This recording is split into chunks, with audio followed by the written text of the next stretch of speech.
उत्पत्ति अध्याय 1। सृष्टि का वर्णन।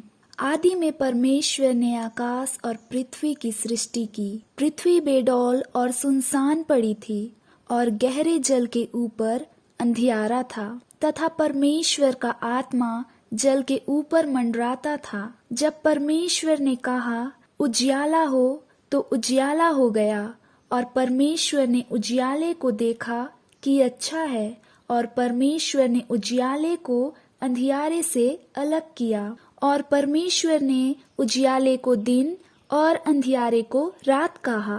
तथा सांझ हुई, फिर भोर हुआ, इस प्रकार पहला दिन हो गया। फिर परमेश्वर ने कहा जल के बीच एक ऐसा अंतर हो कि जल दो भाग हो जाए।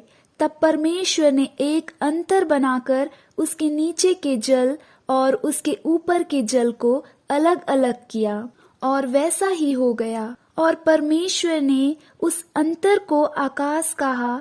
तथा सांझ हुई, फिर भोर हुआ, इस प्रकार दूसरा दिन हो गया। फिर परमेश्वर ने कहा आकाश के नीचे का जल एक स्थान में इकट्ठा हो जाए और सूखी भूमि दिखाई दे, और वैसा ही हो गया। परमेश्वर ने सूखी भूमि को पृथ्वी कहा, तथा जो जल इकट्ठा हुआ उसको उसने समुद्र कहा। और परमेश्वर ने देखा कि अच्छा है। फिर परमेश्वर ने कहा पृथ्वी से हरी घास तथा बीज वाले छोटे छोटे पेड़ और फलदायी वृक्ष भी, जिसके बीज उन्हीं में एक एक की जाति के अनुसार है, पृथ्वी पर उगे, और वैसा ही हो गया।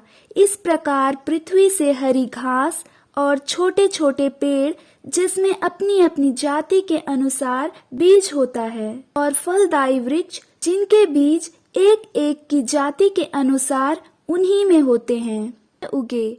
और परमेश्वर ने देखा कि अच्छा है। तथा सांझ हुई, फिर भोर हुआ, इस प्रकार तीसरा दिन हो गया।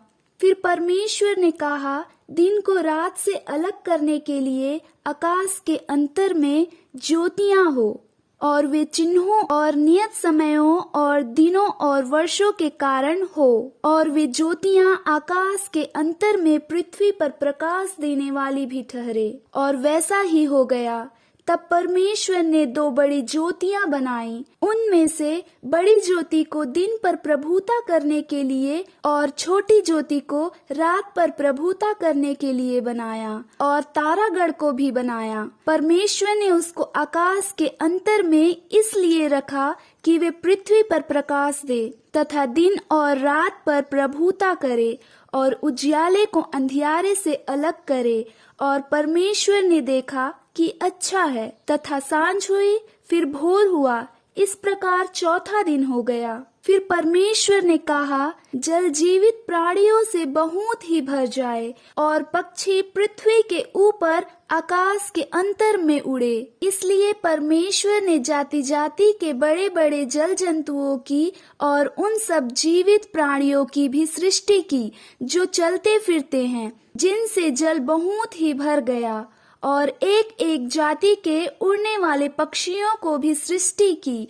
और परमेश्वर ने देखा कि अच्छा है।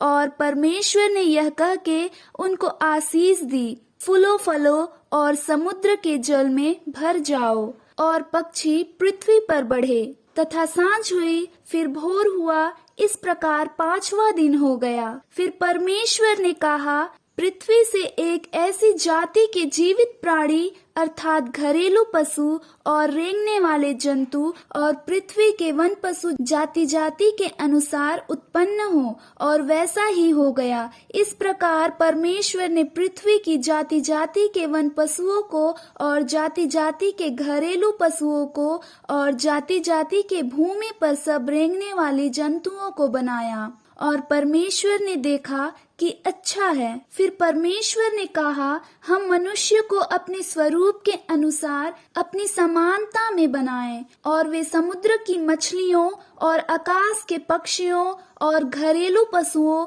और सारी पृथ्वी पर और सब रेंगने वाली जंतुओं पर जो पृथ्वी पर रहते हैं अधिकार रखे। तब परमेश्वर ने मनुष्य को अपने स्वरूप के अनुसार उत्पन्न किया। अपने ही स्वरूप के अनुसार परमेश्वर ने उसको उत्पन्न किया।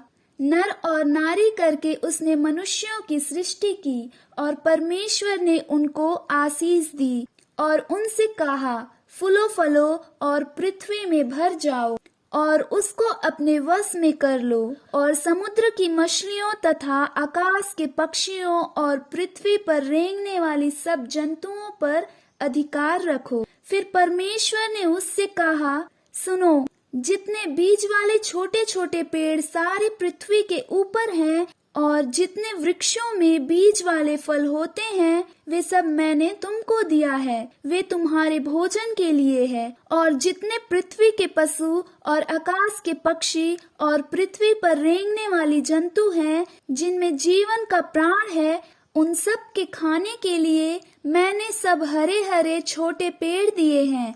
और वैसा ही हो गया। जब परमेश्वर ने जो कुछ बनाया था सबको देखा तो क्या देखा कि वह बहुत ही सुंदर है।